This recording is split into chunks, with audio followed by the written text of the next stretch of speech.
Joining me now, Tom Connell, our Chief Election Analyst. They've made a pretty picture there for you, Tom, leading into this chat we're going to have every fortnight about the Sky News Pulse poll. It's landed. We've got the data. And what we can see already, it's slight, let's not overstate it, but a slight uptick for the Coalition ever since they dumped Sussan Ley and brought in Angus Taylor.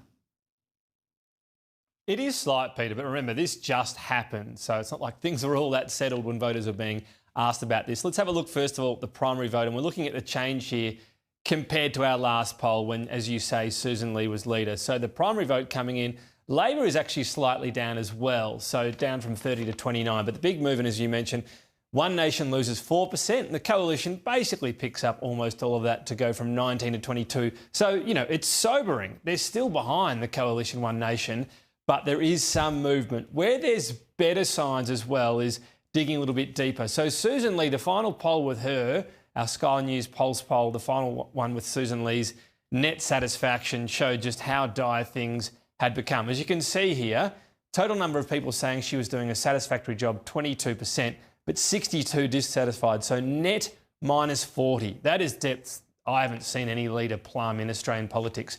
Angus Taylor, his first poll along those same metrics, a lot more positive. So many more people thinking he's doing a better job, 33%, but crucially, and this is only early on, so you'd expect this, not as many people think he's doing a bad job, 38%. So the net satisfaction is minus 5, much better. And this is the crucial number, 29% don't know. That's fair enough. They've just seen him. Where they go will be crucial to his fortunes. Preferred Prime Minister as well. Again, he's closed the gap significantly here on Anthony Albanese. So the gap under Sussan Ley between the two was 22 percentage points. Now you can see, look, it's still a pretty healthy lead for Anthony Albanese, but it's 45 to 34, so 11. So he's halved that gap as well. Yeah, just go back to the poll where you had his net positives. Oh, well, it was a net minor, actually, but you know what I mean. He had a 29% of the population saying that they don't know him. He's a high-ish positive number. I think there was a 38 there. That tells you that, you know, the 33 was satisfied. Sorry, the 38 were dissatisfied. That dissatisfied is low because they really haven't had a good look at him, right? That could well change. Let's hope it goes more over into the satisfied column.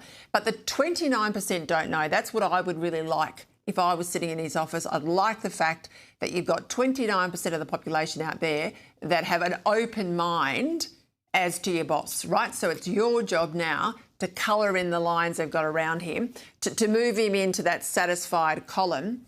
And that's the trouble for the Prime Minister.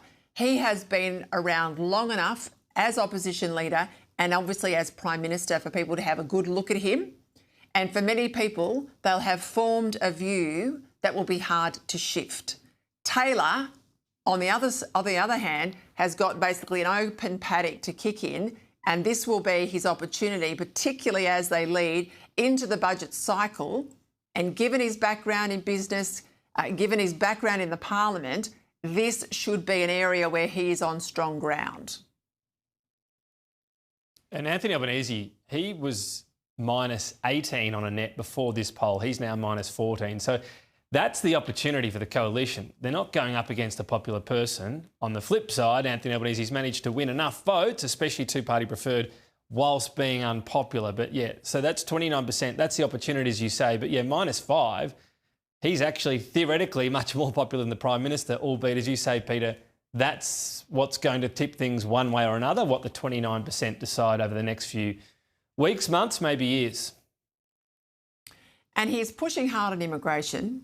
I think he's got the opportunity presented by the government and the appearances of double games on the return of these ISIS women and the involvement or otherwise of the government. So that plays into where the Coalition's losing votes to One Nation.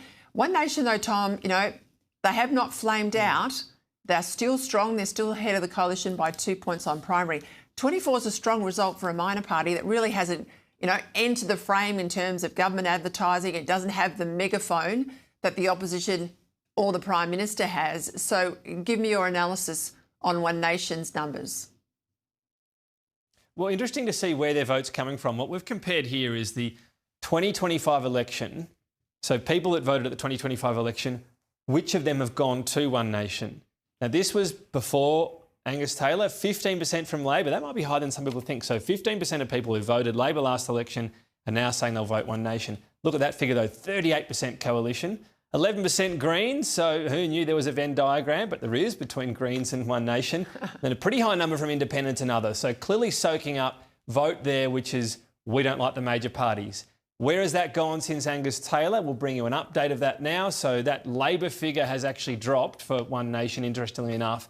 But the biggest drop is Coalition. They go from 38 to 29. Now, that's still way too high to be viable. You can't lose 30% if you vote to One Nation, but that's big progress very, very early on. In terms of the ceiling of One Nation, well, this was fascinating. We asked a question saying, would you ever consider voting One Nation? Now, clearly this is going to always be a higher figure than actual number.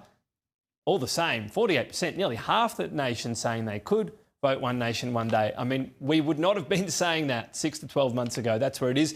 As to why, this is interesting as well. So there's a ceiling for One Nation, theoretically of 48%, but also the main reason why, so far at least, people not happy, no confidence in other parties. So if you're One Nation, that's not the main reason you want people voting your way necessarily. That might be why they go to you, and then they can win them over permanently. But I thought that was interesting, 42%. 33% they're won over by policies, 21% the leadership of Pauline Hanson, and 4% the addition of Barnaby Joyce. So he hasn't been a game changer, but that doesn't necessarily hurt him. He's trying to win a New South Wales Senate spot, and I don't think he'll have much trouble doing that. No, I think that's exactly right on the Barnaby Joyce point, but the top indice is where there is opportunity for the coalition. If they start to claw back, people thinking that they've got some answers, that the government too, Labor could claw back, but I think that's unlikely. Thank you, Tom. That's great. We'll see you in a fortnight's time.